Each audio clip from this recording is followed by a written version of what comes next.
Most of the repairs finished. Time to stock up. What's going on? Stella, we're having another argument here. All Ben eats are burgers. I mean, it's no good for him, is it? Just junk food, aren't they? Yeah. If all you eat are burgers, you're just going to be made out of burgers. Made out of junk. I'm made out of exactly the same stuff as you. It's got nothing to do with what I eat. And anyway, they taste good. Stella, what do you think? Food for thought. He didn't look like he was made out of burgers. What are human beings made out of? Well, a massive 95% of me is water, about this much. Quite a lot of carbon, enough salt to fill 6 salt cellars, enough fat to make 7 bars of soap, and enough iron to make a small nail. The stuff our bodies are made out of has to come from the food we eat. I've sent Femi to find out more.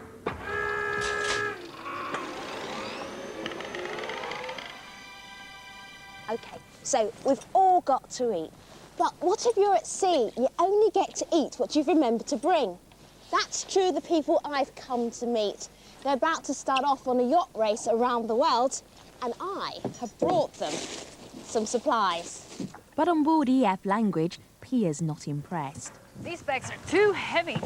We have to keep the weight down. A heavy boat and supply might lose us the race. The crew are certainly going to need to eat healthily, and they've had to think carefully about the food they're taking on the trip. The nutrients our body need could be put into groups. Carbohydrates, proteins, fats, and of course vitamins and minerals. And we made sure that we have what we need of each. Carbohydrates provide readily available energy, and we need a lot of carbohydrates. We use up a lot of energy sailing, so we have to eat twice as much as we do on shore. But the trouble is, the food rich in carbohydrates that I've brought the crew are either too heavy, too bulky, or would go stale. Almost all the crew's food is freeze-dried, from fruit and yoghurt to their omelettes, and even this stroganoff. The meat in this provides a source for another nutrient, protein, which is vital for our cells to grow and to help build new cells. The crew are going to be sailing close to the Antarctic, and there the cold will mean they'll be relying on their body fat to keep warm. Fats are found in foods like biscuits and butter. Fats are a good source of energy, releasing energy more slowly than carbohydrates. I had a go at cooking up some of their freeze-dried food to see what it tastes like. Smells good. Well, It's not bad. Can you get everything you need for a healthy diet from this freeze-dried food? not quite. We need a lot of different vitamins and minerals. They do different jobs in the body. They're usually in a balanced diet, but when food is freeze-dried, it's destroyed. Fresh fruit and vegetables are the best source of vitamins and minerals, but what I've brought would perish and is still too heavy. So we have to have all our vitamins in a tablet form like this. I'd rather eat fresh food any day. But we're prepared to do this to win the race. Better get a balanced larder together for my submarine. Not a lifetime of food, but plenty carbohydrates, proteins, fats, vitamins, and minerals. Carbohydrates are easy to identify. They make up nearly all of bread and pasta, for instance. But it's not so easy to know if the food you're eating contains some of the minerals and vitamins you need. Let's experiment. Using this magnet, we can see whether my breakfast cereal contains any iron. Any iron in the cereal will be attracted to the magnet. Look, a bowlful of my cereal contains this much iron. All packed up well to fit inside my sub. Not much space in here.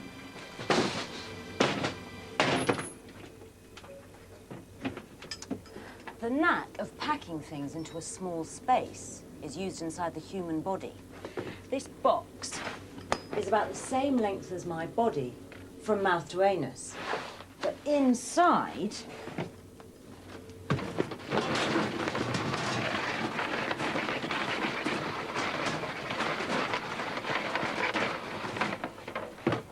one big tube about 10 meters long. Packed inside us is the same length tube, and it's called our alimentary canal, and it runs right through our bodies from mouth to anus. Wow, a 10-metre tube inside me. But if it's one big tube, why doesn't food just fall out the other end? Well, it does. It goes down the toilet. It doesn't fall out, does it? No. And it doesn't all go down the toilet, does it, Stella? Only the bits of food our body can't use end up down the toilet. The useful bits of food are digested and then absorbed into the body on the way down. Exactly how that happens is Femi's next investigation.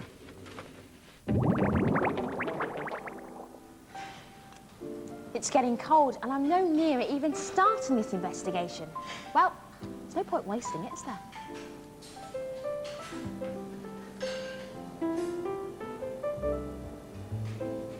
Now then, she might not realise it, but her investigations have just started. She's taking the first steps in breaking down of her food.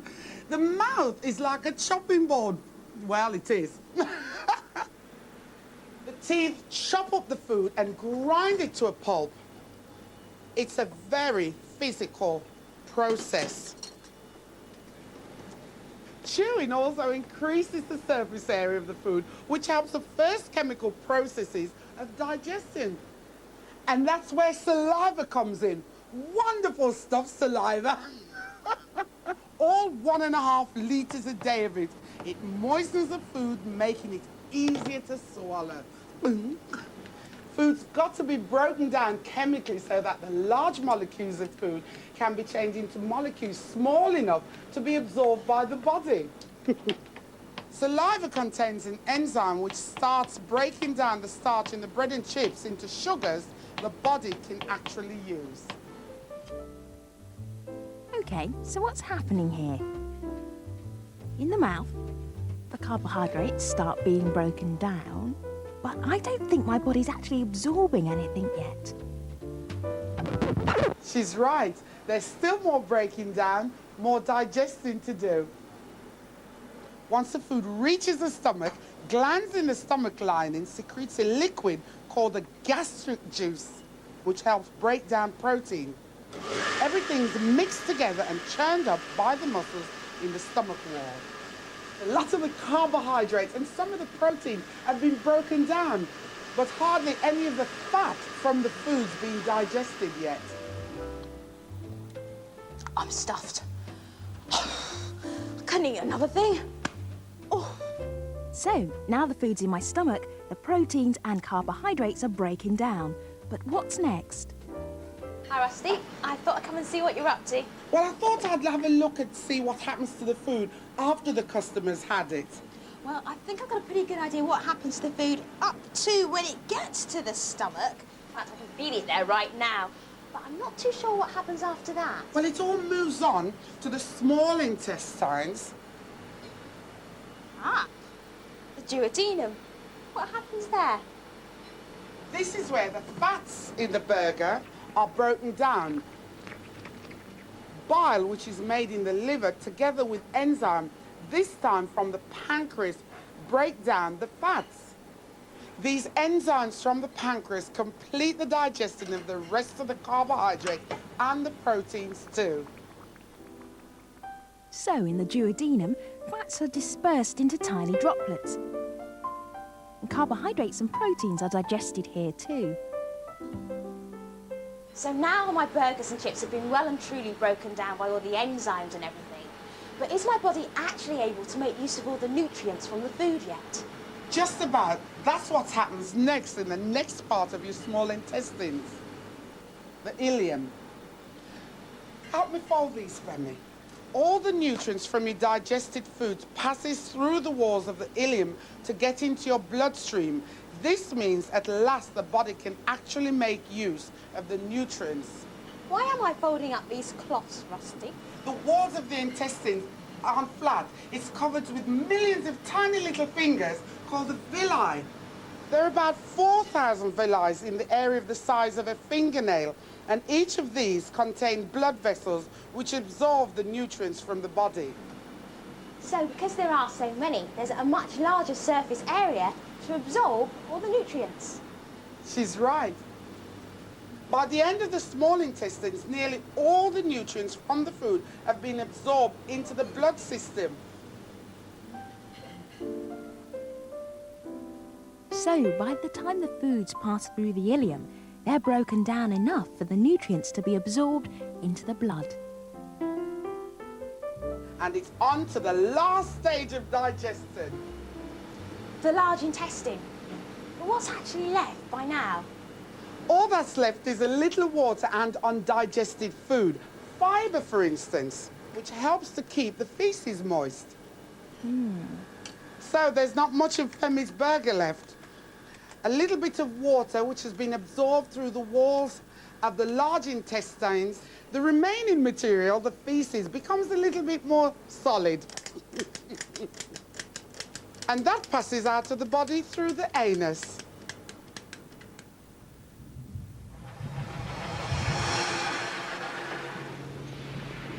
So food is broken down or digested in two basic ways, mechanically and chemically. Let's look a little more closely at the chemical breakdown of food by enzymes. Take the carbohydrate starch, for instance, found in bread or potatoes. Starch is made out of many, many starch molecules. The structure of starch molecules is a long, complex chain like this. Our bodies just can't absorb a large molecule like this. And that's where enzymes come in. They encourage a chemical reaction which breaks down the complex molecule into smaller molecules like glucose, a simple sugar which is soluble and easily absorbed in the blood. You can taste this happening when you chew bread for a long time. Eventually, it tastes sweet, as your saliva has broken down the starch into more simple sugars.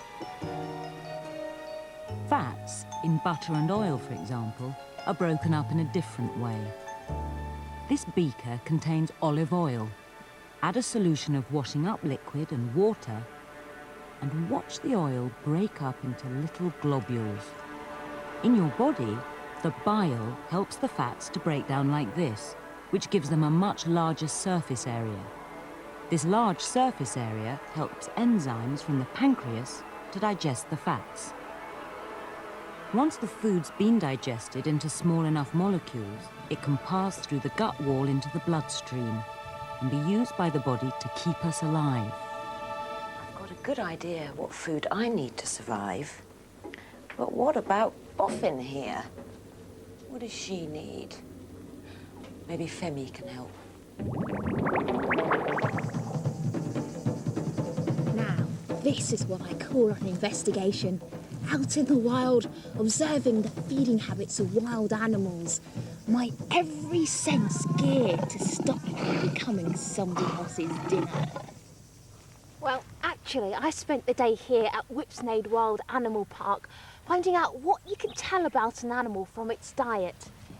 Let's see how much I've learnt. This week on Blind Diet, we've got 3 great animals. Well, welcome to the show, Femi. Thank you. What you've got to do is guess what animals are lurking behind the screen, but all you've got to go on is what they've had for dinner. So first, number 1. This is a day's food here. Well, it's certainly a plant eater, a herbivore.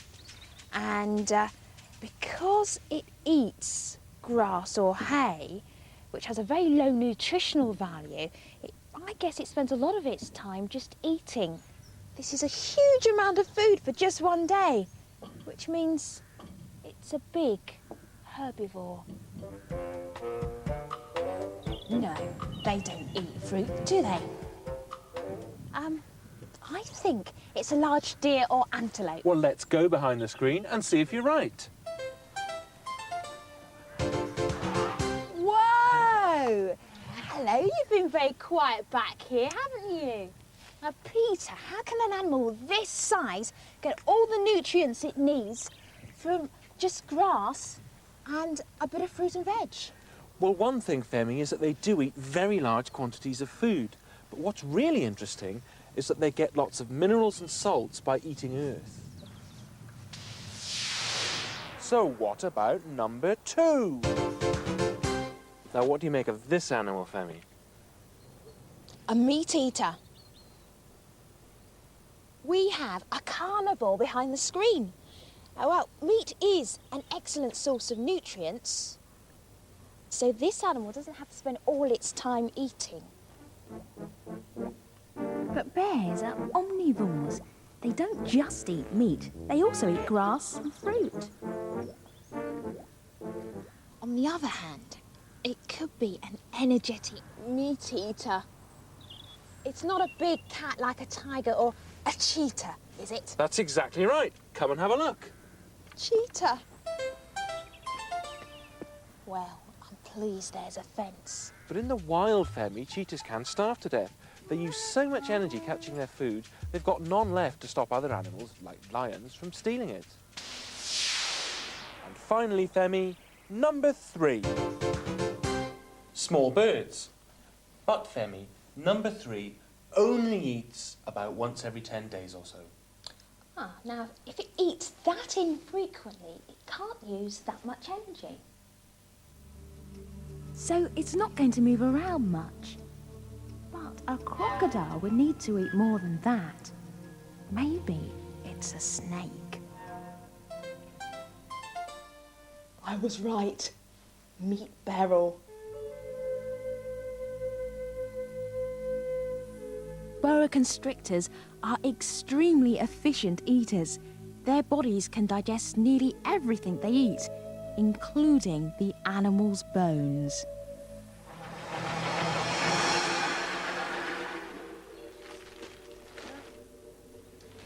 Nearly all stowed away. But before I go, think about this one. The intestines are a good example of how you can make a large surface area out of a small volume. Well, how can you make the beans in this jar have the largest possible surface area? Well, if you put them in a large round jar, that would spread them out, giving them a larger surface area. Yeah, but there would still be loads of beans in the middle of the jar. Well, if the intestines have such a large surface area, what about trying to find a jar that's more like the intestines? Yeah, a tall, thin jar. That would make the beans have a large surface area. Maybe the answer is just to take the beans out of the jar altogether and spread them out on the table.